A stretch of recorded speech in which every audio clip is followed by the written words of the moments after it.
first stanza of Keats's poem to Autumn and the first stanza of Shelley's Ode to the West Wind, and then two of mine. So, To Autumn by John Keats, the first stanza.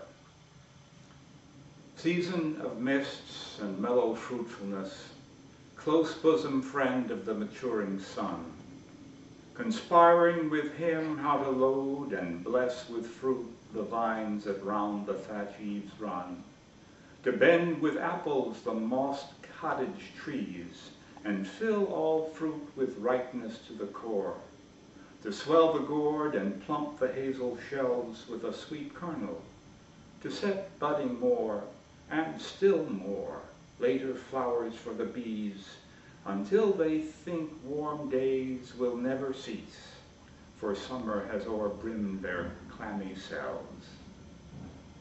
Love that line, season of mists and mellow fruitfulness. And Ode to the West Wind was the first great poem I ever loved. I read it in my sophomore English class, where we all learned all about English poetry. Great class. I love it still, 60 years later. We just had a motorcycle go by, so that's the way of it. So, Ode to the West Wind.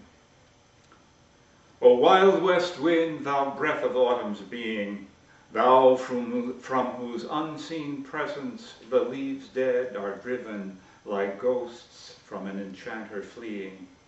Yellow and black and pale and hectic red, pestilence-stricken multitudes, O thou who chariotest to their dark wintry bed the winged seeds, where they lie cold and low, each like a corpse within its grave, until thine azure sister of the spring shall blow her clarion o'er the dreaming earth, and fill driving sweet buds like flocks to feed in air with living hues and odors plain and hill.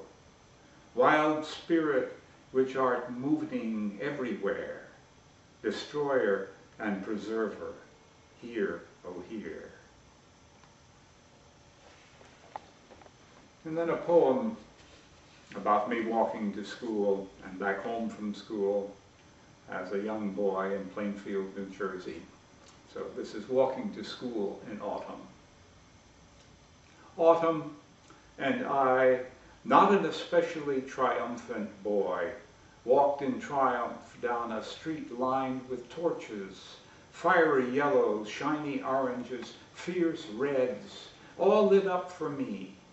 From Hillside Avenue I descended down Evergreen, lined then with maples from sidewalk to the curb. When the rains came, the heavy leaves fell, and I strode on gold, soggy, but yet like a street of heaven. Homeowners who didn't sweep quickly possessed for a while a sidewalk abstract etched by leaf.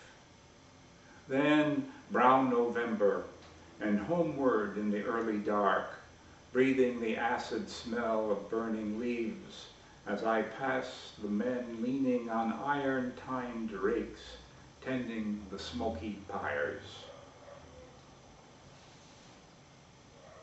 And last, poem for my birthday. I wrote this for my 70th birthday. Poem for my birthday. It was my 70th year to heaven. I woke for a pee and a listen to the wide world waking, the obligato of a morning dove above the sonorous ohm of freeway traffic, the plop of newspapers on moon-dark drives, then coffee in bed and the writing of dreams. My birthday began with a walk beside an October stream, brisk stride of wife, trot of small dog, and my slow, cane-steadied plod, lungs breathing the moist autumn air, eyes drinking a wine of thick yellow oak leaves, luminous in the gray morning light, a brocade of old gold against a gray sky, underfoot gold leaf like the streets of heaven. A lane full of bicyclists in a fierce pedaling, a panting of joggers paired and single, a young mother in green tights running behind a perambulator, out of which a wide-eyed child peers down at leaves and feet and legs, and now up and up at a tall man poling his highway along the still path above the quiet run of a dark stream. I'm a 70-year-old smiling public man, I think to myself, startled now by a dart of swallows. And I wonder if my mother would think me worth the pangs of my setting forth.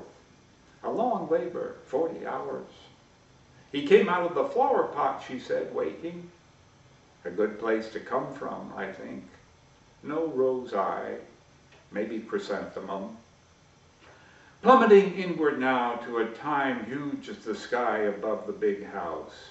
I, a chauffeur's son, in a summer garden, fallless, each fine day a forever to ride with tattooed big across the new-mown fields, or walking the harbor spit, an orchestra of tiny fiddler crabs scattering before my feet. And my father, big as the summer then, in a gray suit and flat black-billed chauffeur's cap, ready to chariot the Olympians about their mysterious ways, or in work clothes striding, hero among the men whose hands he hired to weed the wide lawn, trim hedges, spread compost, pick pears, rake gravel. Depression years, any work holy, when every day was a holiday, unwanted. I stumble, catch myself back now from time remembered, a chill in the air, feel of first fall rain, creek running fast below, flowing from far hills to the sea. I turn, and walking back the way I came, I hear 100 Nilses calling out, remember me. I invite them all to my party. So, thank you. Much better.